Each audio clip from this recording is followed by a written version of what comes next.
혹시나 호흡기 때문에 불편하신 분들만 제외하고는 가급적 예배 시간에 마스크를 써주시면 좋겠습니다. 제 평생의 목회를 하면서요, 예배 시간에 사람들이 많이 올까봐 걱정이 된 적은 없는 것 같습니다. 처음입니다. 혹시나 사람들이 너무 많이 오시면 어떡하나. 또 하나는 미안한 마음으로 예배를 드리는 것도 처음인 것 같습니다. 하나님 앞에 예배를 드리는데 하나님에 대한 어떤 그 미안함보다는 성도님들에 대한 어떤 미안함, 그런 거 있는 것도 처음인 것 같습니다.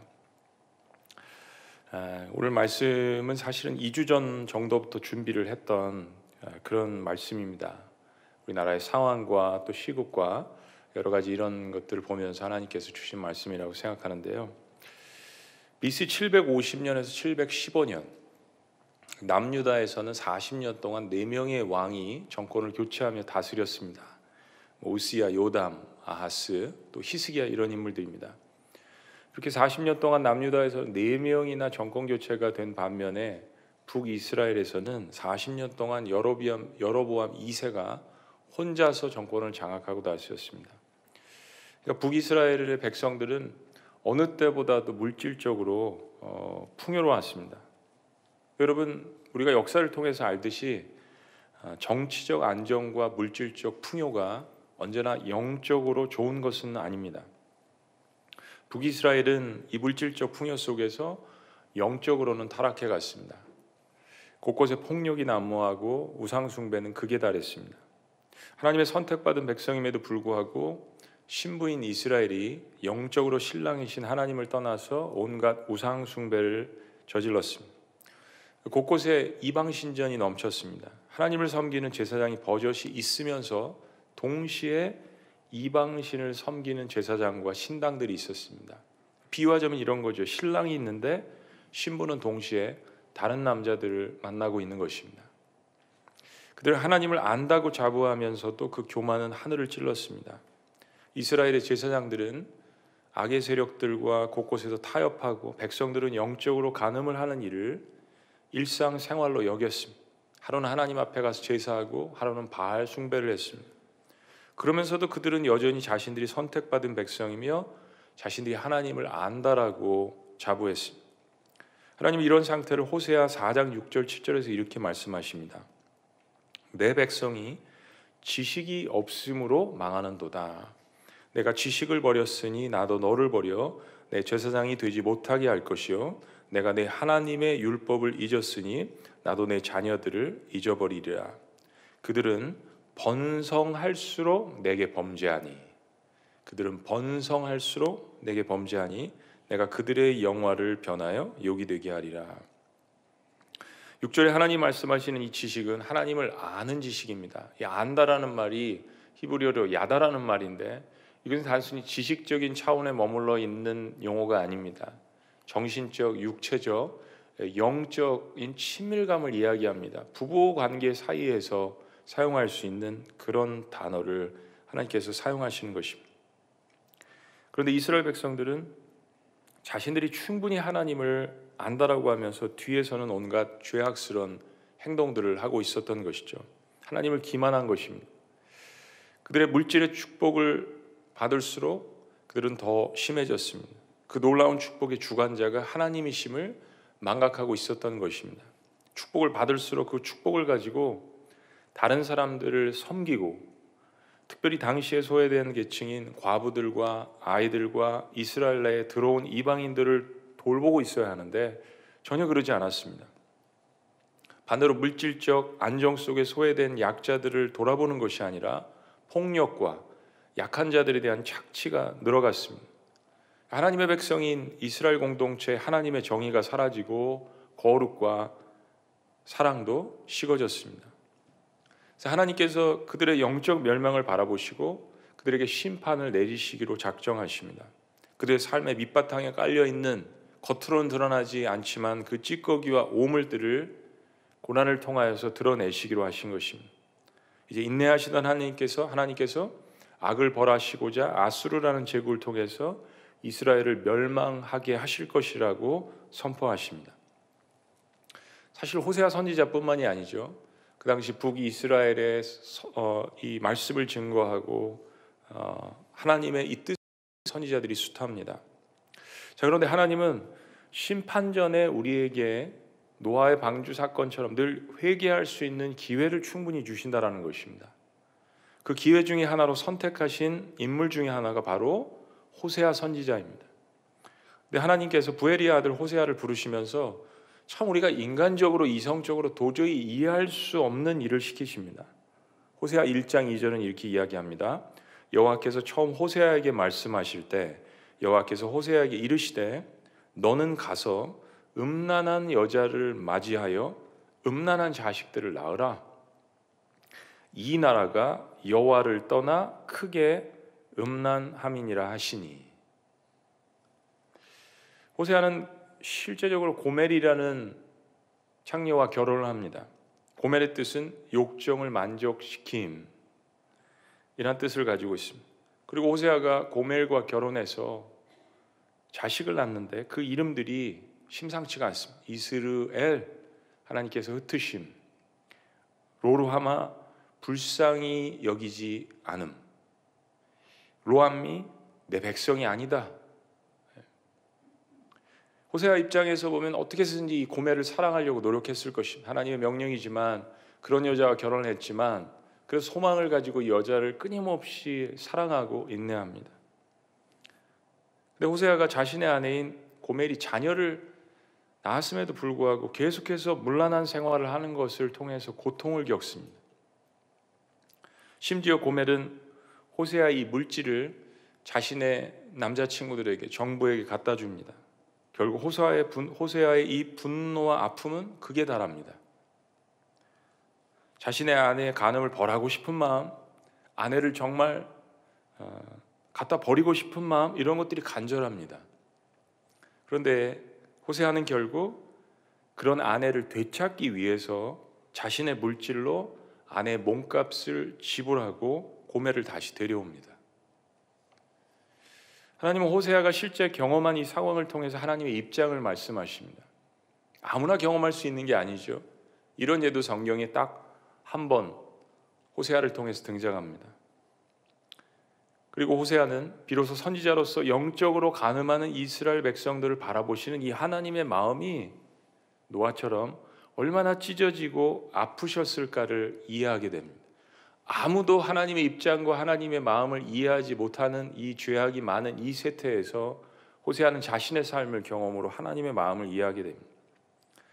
그때야 비로소 하나님의 사람 호세아 선지자가 이스라엘 백성들 앞에 회개를 촉구합니다.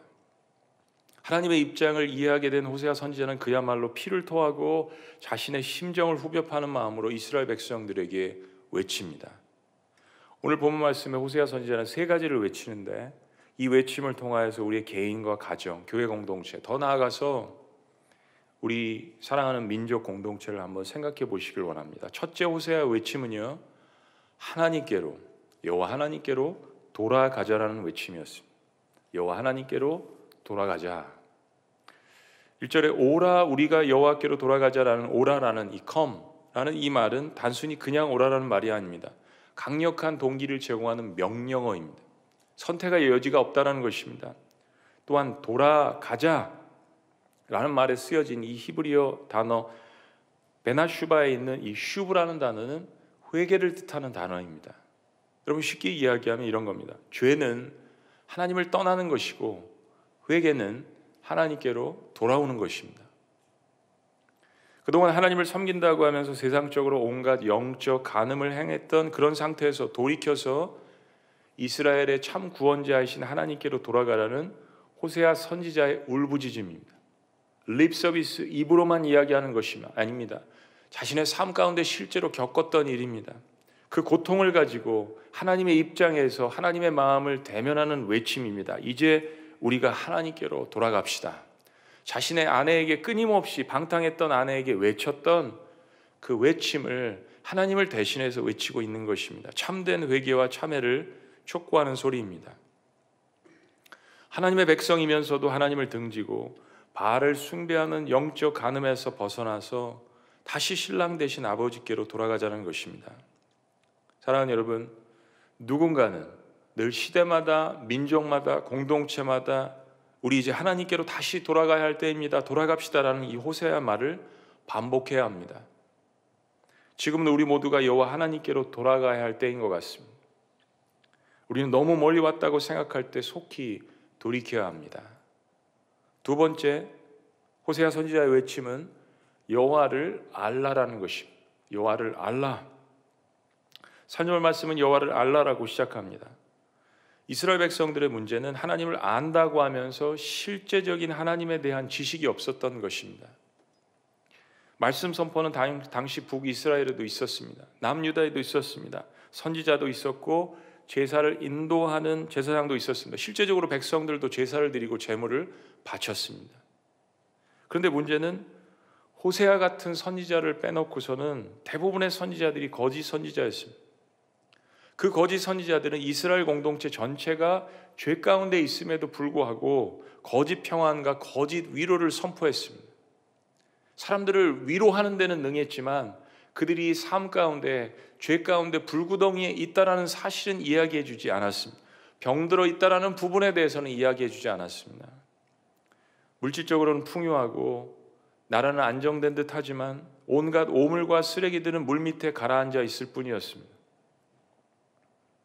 우리는 사실 한반도 곳곳에 있는 찬란하고 화려한 도시의 이 불빛 속에 숨어든 수많은 문란한 죄악의 유혹들이 우리의 가정과 남편과 아내와 자녀들을 파괴하고 있음을 익히 잘 알고 있습니다. 호세아 당시의 선지자와 제사장들은 백성들의 상태를 거짓으로 평가해주고 거짓 평안을 이야기했습니다. 그러나 백성들은 그런 상태에서 제사를 드리고 제물을 드려도 하나님께서는 당연히 그 예배를 받으실 수가 없으셨습니다. 왜냐하면 그들에게는 하나님에 대한 진실한 사랑과 충성심이 없었기 때문입니다. 오늘 본문 6장 4절에서 7절을 봅니다. 에브라임아 내가 내게 어떻게 하랴, 유다야 내가 내게 어떻게 하랴, 너희의 인애가 아침 구름이나 쉬 없어지는 이슬 같도다. 그러므로 내가 선지자들로 그들을 치고 내 입의 말로 그들을 죽였노니 내 심판은 비처럼 나오느니라. 나는 인애를 원하고 제사를 원하지 아니하며 번제보다 하나님을 아는 것을 원하노라. 그들은 아담처럼 언약을 어기고 거기에서 나를 반역하였느니라. 여기 한국말에 번역된 인애라는 말, 영어로도 번역이 mercy라고 돼 있는데, 그렇다면 이 표현은 인애, 자비, 우리가 생각하는 그런 표현입니다. 근데 사실은 헤세드라는 표현은 그런 표현이 아닙니다. 헤세드라는 말은 love and loyalty, 그러니까 사랑과 충성. 즉 헤세드라는 이 단어는 변하지 않는 충성된 사랑을 이야기하는 것입니다. 단순한 인애가 아닙니다. 그런데 이스라엘 백성들의 하나님을 향한 사랑이라는 것은 표현처럼 아침에 사라지는 안개나 이슬과 같은 말뿐인 고백이었습니다. 어제 바알 숭배하고 세상에 나가서 오늘 다시 하나님을 예배한다고 하고, 오늘 또 하나님을 예배한다고 하고 내일 또 바알을 숭배하고, 아담처럼 언약을 어기며 지키지 않고 하나님께 불순종한 거짓 사랑이었다라고 하나님께서 증언하십니다. 그래서 호세아 선지자는 하나님은 제물이나 제사를 원하시지 않고 하나님을 아는 것을 원하신다라고 부르짖습니다. 모든 선지자들의 공통적인 고백이 이렇습니다. 제사나 제물이 아니라 가장 중요한 아벨의 제사처럼 믿음으로 하나님을 사랑하는, 즉 하나님은 하나님과의 친밀한 교제를 먼저 원하시는 것입니다. 여러분, 하나님을 아는 지식은 하나님의 말씀을 들음에서 나죠. 그래서 믿음이 생기고, 그리고 그 하나님 말씀을 너무 좋아서 공부하고, 그리고 스스로 함께 그 말씀들을 서로 함께 모여서 삶을 투영하면서 말씀을 묵상하는 가운데 생깁니다. 어디 환상 가운데 뚝 떨어진 것이 하나님에 대한 지식이 아닙니다. 마지막 때에는 거짓 선지자들이 여기저기서 나타나서 자신이 예수님을 능가하는 구원자라고 말하고 유혹을 한다고 했습니다. 지금이 바로 그런 시대인 것 같습니다. 어느 때보다도 그런 시대인 것 같습니다.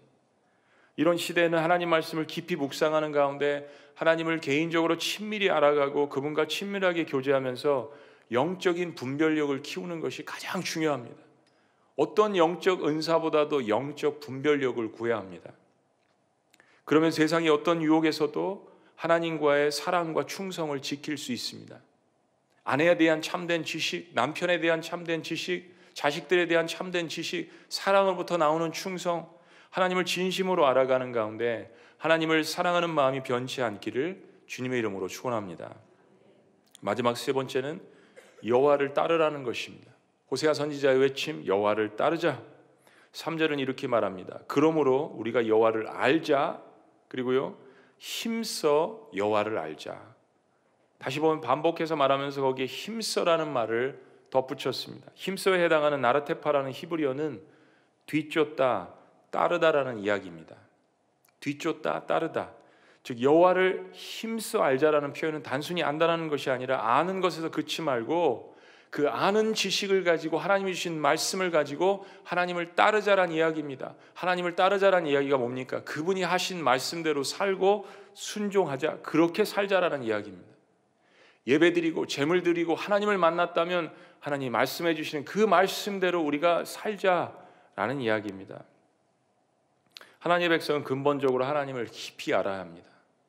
부부관계도 마찬가지고 부모와 자식 간의 관계도 마찬가지입니다. 하나님을 만나서 교제하는 것을 이 세상에서 가장 기쁜 일로 여겨야 합니다. 그것은 예배와 그분이 하신 말씀 묵상 가운데서 생겨납니다. 그리고 그 하나님을 아는 지식이 내 삶에 넘쳐난다면 나는 그 말씀대로 말하고 싶고 담고 싶고 살고 싶고 행동하게 되어 있습니다. 사랑하면 그처럼 담고 그처럼 살고 싶어 합니다. 오늘날 교회 안에 혹 거짓 그리스도인들이 넘쳐나지는 않습니까? 혹 거짓 제사장들과 직분자들이 판을 치지는 않습니까?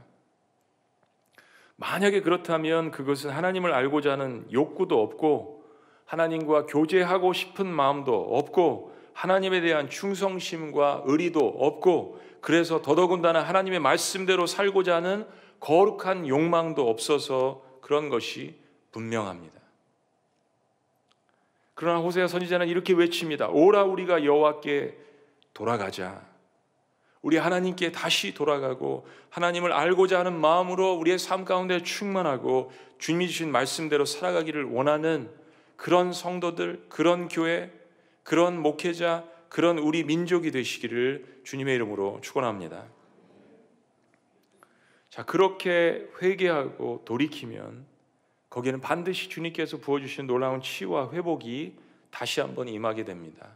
오늘 말씀으로 다시 돌아갑니다. 1절, 오라 우리가 여호와께 돌아가자. 어떤 하나님이십니까? 여호와께서 우리를 찢으셨으나 도로 낫게 하실 것이요 우리를 치셨으나 싸매어 주실 것입니다. 표현이 좀 적나라하지만 여러분, 이 표현이 우리에게 주는 교훈이 무엇입니까? 하나님께서 우리를 찢으시든 싸매시든 하나님께서 우리를 버리시든 다시 입양하시든 하나님께서 우리 인생의 주관자라는 사실을 인정하는 것이 신앙입니다. 내 입맛대로 하나님 말씀을 보고 내 입맛대로 예배하고 내 입맛대로 사는 것은 이미 바알을 숭배하는 것과 똑같은 것입니다. 사람들 생각에서 만들어 놓은 하나님을 섬기는 것이나 똑같습니다. 어떤 상황에도 불구하고 내가 그 하나님의 사랑을 맛보고 느껴본 사람으로서 나를 찢으시든 나를 낫게 하시든 내 인생의 주관자가 하나님이라는 사실을 믿는 것, 생사화보, 태어나고 죽고 화가 임하고 축복이 임하는 이 모든 것들이 하나님의 주관 속에 일어나는 일들임을 믿는 것이야말로 신앙입니다. 찢으셨다가도 낫게 하실 수 있는 분이고 우리를 매로 치시다가도 싸매어 주실 수 있는 분이 여호와 하나님이시기 때문에 어떠한 상황 속에서도 하나님께로 돌아가는 것이 인생의 가장 지혜로운 길임을 아는 사람, 그 사람이 하나님을 예배할 수 있는 것입니다. 또 하나 계속된 축복은 무엇입니까? 2절 말씀, 여호와께서 이틀 후에 우리를 살리시며 셋째 날에 우리를 일으키시리니 우리가 그의 앞에 살리라. 그러므로 우리가 여호와를 알자, 힘써 여호와를 알자. 그의 나타나심은 새벽빛같이 어김없나니 비와 같이 땅을 적시는 늦은 비와 같이 우리에게 임하시리라 하니라.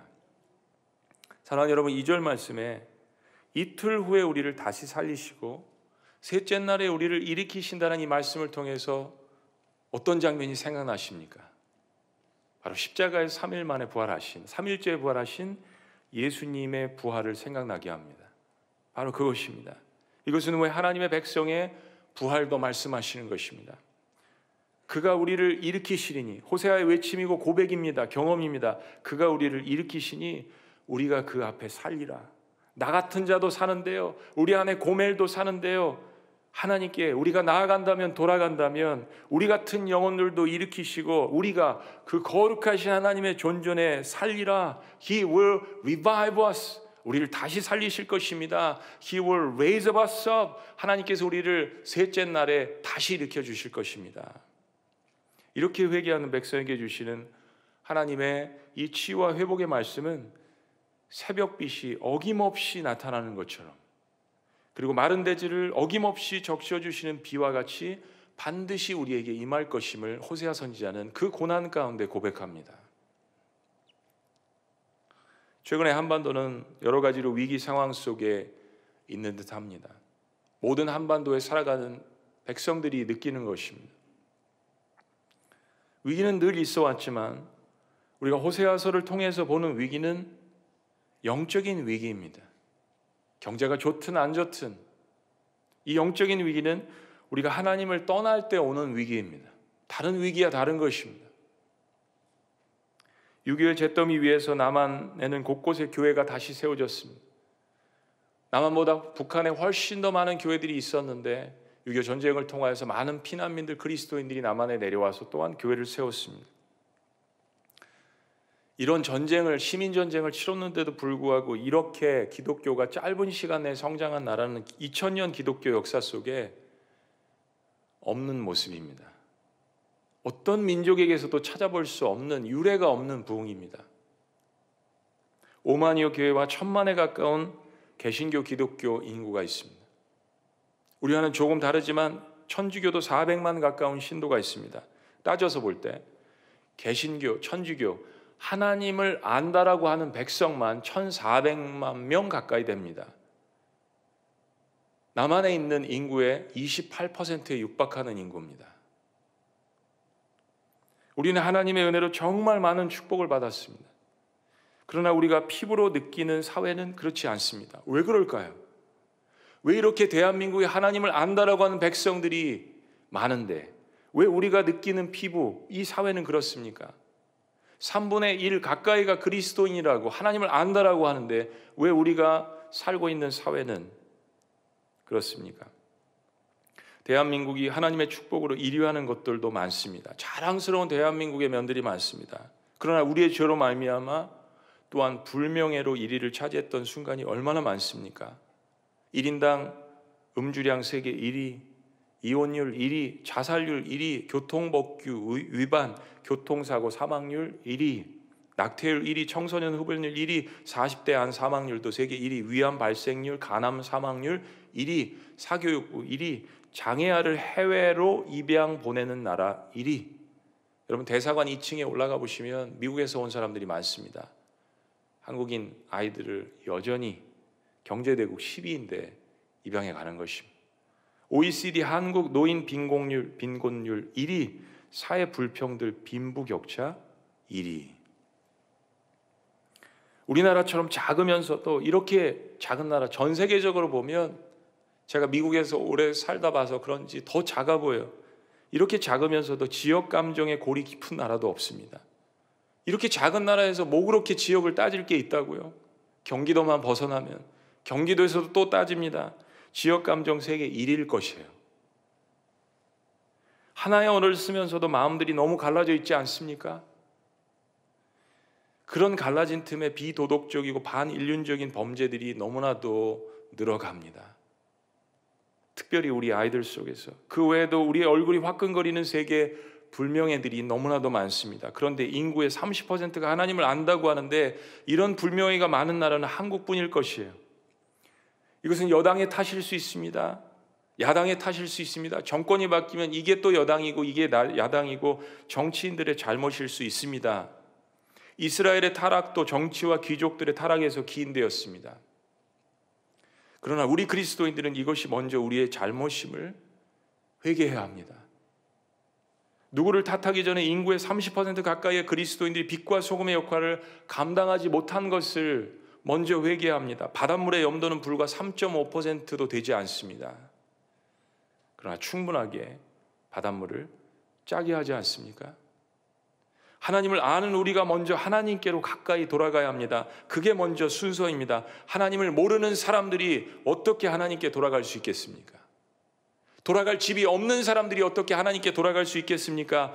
하나님과 친밀할 수 없는 사람들이 어떻게 하나님께 순종할 수 있겠습니까? 하나님의 입장이라면 하나님께서 누구에게 소망을 기대하시겠습니까? 저의 탓입니다. 목회자의 탓입니다. 리더의 탓입니다. 하나님은 한 나라의 책임을 그 나라의 선지자로 세워주신 영적인 지도자들과 그리스도인들에게 주셨습니다. 그리스도인들은요, 불의와 악의에 대해서 하나님의 정의를 외쳐야 합니다. 당연한 것입니다. 그러나 동시에 우리 한반도에 죄가 있다면 하나님을 아는 그리스도인들이 먼저 회개하며 하나님께 돌아가야 합니다. 우리 기독교가 부흥하고 힘을 가졌을 때 더 민생을 돌아보고 낮고 소외된 자들을 섬겼어야 합니다. 우리가 힘을 가졌을 때, 하나님이 우리를 축복해 주셨을 때 더 낮은 자세로 복음을 증거했어야 합니다. 우쭐한 자세로 복음을 증거해서는 안 됩니다. 우리가 힘을 가지고 잘 되었을 때 그 힘이 하나님께서 섬기라고 주신 것임을 깨달았어야 합니다. 지금 한국 사회는 코로나 바이러스 때문에 완전히 패닉 상태입니다. 지난주만 해도 진정 상태를 보이는가 했더니 대구 신천지 집회에서 발병한 사태로 전국으로 확산되는 조짐을 보이고 있는 것을 여러분들 아실 것입니다. 교회들마다 다 초비상입니다. 예배를 캔슬해야 될까? 예배를 어떻게 해야 될까? 어제 밤에도 여러 목사님들과 통화를 했습니다. 우리 교회에서도 지난 며칠간 여러 번에 걸쳐서, 어제도 장시간에 걸쳐서 회의를 했습니다. 교인들의 안전과 여러 가지 이유 때문에 오늘 이 예배를 교육자들만 드리고 영상으로 라이브로 시청하게 하면서 가정에서 예배를 드리려고 했습니다. 목장 모임도 밀폐된 공간에서 장시간 하면 위험이 있을까 봐 그냥 라이브 영상으로 하면서 가정 예배를 드리려고 almost 거의 그렇게 결정을 했습니다. 그러나 마지막에 고심 끝에 여러 가지 생각 때문에 또 다른 교회들도 배려하는 마음으로 예배를 축소해서 교육 목장 예배는 캔슬하고 다른 모임들은 캔슬하고 공예배는 우리가 하나님 앞에 자유롭게 드리자. 정죄하지 말고 나올 사람 나오고 영상으로 드릴 사람 드리고. 2주 전에 제가요 갑자기 자다가 벌떡 일어났습니다. 이런 생각 때문에 만약에 제가 코로나 바이러스에 걸리면 어떻게 될까? 그런 생각 때문에요. 그럼 수많은 우리 성도님들은 검사를 받고 격리되고 교회는 폐쇄되고 몇 주간 예배를 드릴 수 없게 될 것입니다. 한 사람의 확진자가 예배를 드려도 그렇게 될 것입니다. 모든 교회들마다 초비상입니다. 특히 오늘 그리고 다음 주 정도에 또 신천지 사람들이 교회를 방불한다라는 이런 루머가 있어서 사실이든지 사실이 아니든지 어제 저녁에 설교를 준비하다가 늦은 저녁을 먹었습니다. 근데 갑자기 저희 아들이 아빠 내일 중요한 날인데 설교 잘해요. 그러다가 갑자기 아들이 저한테 이렇게 얘기하는 것이었습니다. Daddy, 뭐 영어 한국말 막 섞어서 해요. You gotta preach it so hard tomorrow, okay? 아빠 내일 설교 세게 해야 돼요. 그래서 왜? 내일은 침 튀기면 안 되는 날이야. 조심해서 천천히 설교해야 돼. 너 코로나 바이러스 때문에 지금 사람들이 얼마나 긴장하는 줄 알아? 아들이 이야기합니다. 아빠 나도 알아. 그런데 내일 신천지 사람들 온다면서요. 그러는 거예요. 미국에서 온 애가. 저도 들었어요. 제가 물었습니다. 그래서 왜 아빠가 설교를 세게 해야 되는데? 아들이 이야기합니다. 아빠, 그 사람들도 예수님의 복음을 정확히 들을 수 있는 날이잖아.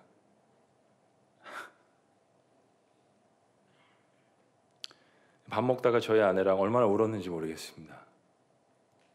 어떻게 설교자가 돼서 이 생각을 한 번도 못 해봤을까? 두려움만 있었지, 다른 생각만 했지. 어떻게 누구라도 방문을 한다면 그 사람이 그날 아빠가 설교를 열심히 하면 예수 그리스도의 복음을 정확히 들을 수 있는 날 아니냐. Daddy, you are supposed to preach about forgiveness and love. 아빠, 사랑과 용서에 대해서 설교해야죠. 대구에 있는 모든 사람들이 두려움 가운데 있습니다. 신천지 사람들도 두려움에 있기는 마찬가지입니다. 그 이야기를 듣고 저 아내는 머리를 망치로 세게 얻어맞은 듯 했습니다. 그리고 하나님은 뜨거운 눈물을 주셨습니다. 그렇습니다. 나는 목회자로서 신천지를, 그 사람들을 터부시했지 그들을 품고 기도할 생각을 해본 적이 있는가? 그들이 예배 가운데 진정한 하나님을 만났으면 좋겠다는 생각은 전혀 해보지 못했습니다. 예수님이 어떤 마음으로 죄인들과 낮은 사람들에게 나아가셨을까요? 그 단순한 생각조차 못했다는 것에 얼마나 마음의 회개가 일어나는지 모르겠습니다. 하나님은 고멜처럼 늘 하나님을 배신하는 나와 같은 영혼을 위해서 십자가에 자신의 아들을 내어주셨습니다. 헤세드, 변함없는 충성된 사랑을 실천해 주셨습니다. 하나님이 그렇게 하실 필요가 없으신 분이잖아요. 하나님의 아들이 그 하나님 말씀에 순종해서 그렇게 고통과 고난을 나 같은 죄인 때문에 경험하셔야 되는 분이 아니시잖아요. 그럼에도 불구하고 헤세드, 변함없는 충성된 사랑을 고멜과 같은 나에게, 우리에게 실천해 주셨습니다. 사랑하는 여러분, 우리의 육신과 영혼은 하나님 없이는 절대 영원할 수 없습니다. 절대 구원받을 수 없습니다. 예수님의 십자가의 형벌을 통한 나를 위한 대신 죽으심이 없이는 우리는 절대로 어느 누구도 영원할 수 없습니다. 사람은 사람을 구원할 수 없습니다. 오직 변하지 않으시는 영원하신 하나님의 사랑과 예수님의 십자가의 은혜만이 우리를 온전하고 영원하게 하실 수 있습니다. 그래서 우리는 하나님께로 다시 돌아가야 하는 것입니다. 하나님과 정말 친밀한 교제를 말씀을 통해서, 예배를 통해서 우리의 삶을 나누면서 해야 하는 것입니다. 그리고 하나님을 사랑한다면 그 하나님의 말씀을 순종하며 따라 살아야 하는 것입니다. 그게 여호와께 돌아가자라는 뜻입니다. 기도하시겠습니다.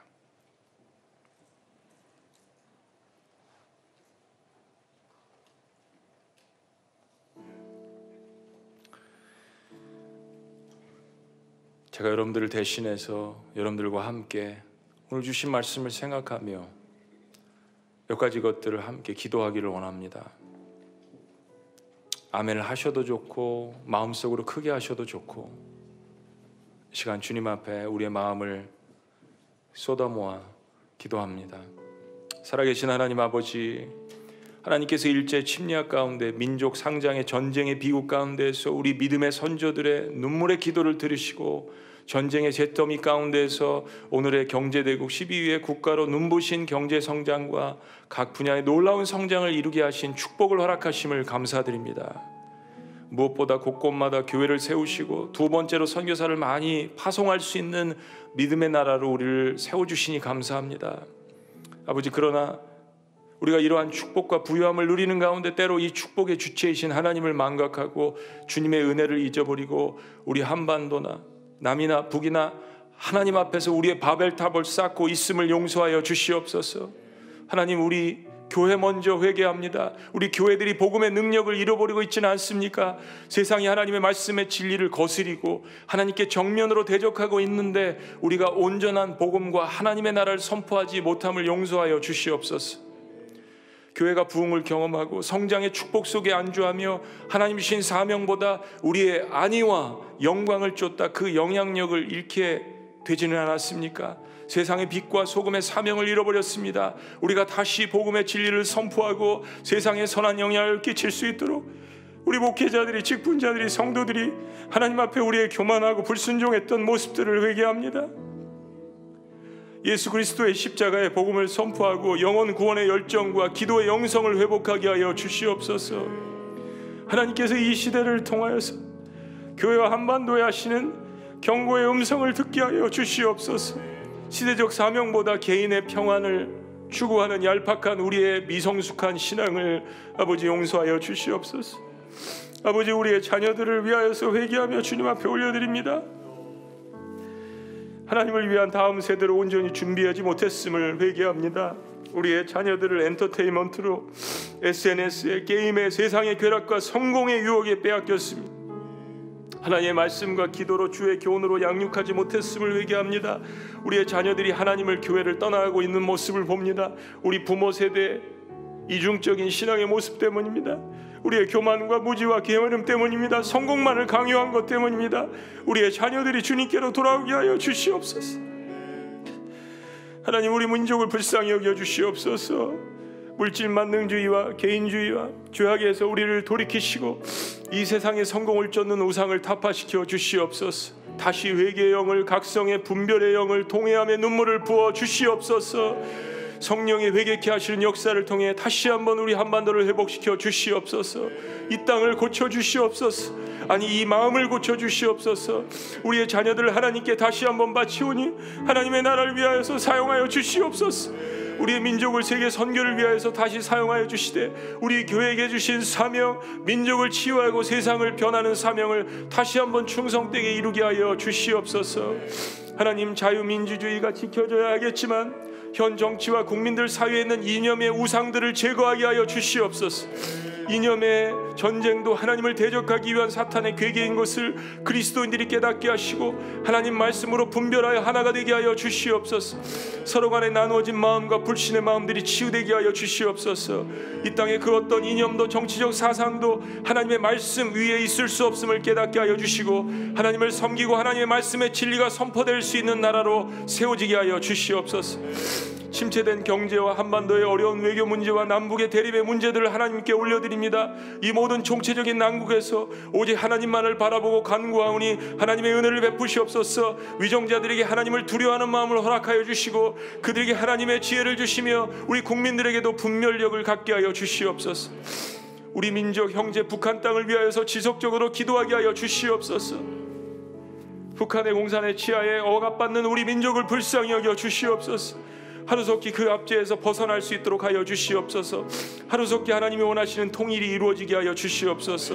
4.15 총선을 통하여서 하나님을 경외하는 하나님의 사람들이 정치와 경제와 사회와 문화가 곳곳에 세워지게 하여 주시고 하나님의 진리를 대적하는 법들이 있다면 철회되게 하여 주시옵소서. 코로나 바이러스로 신음하는 영혼들을 불쌍히 여겨 주시옵소서. 그들의 가족들을 긍휼히 여겨 주시옵소서. 그들을 속히 치료하시고 그들의 가족들이 안정을 찾게 하여 주시고 이 기회를 통하여서 하나님께 돌아오게 하여 주시옵소서.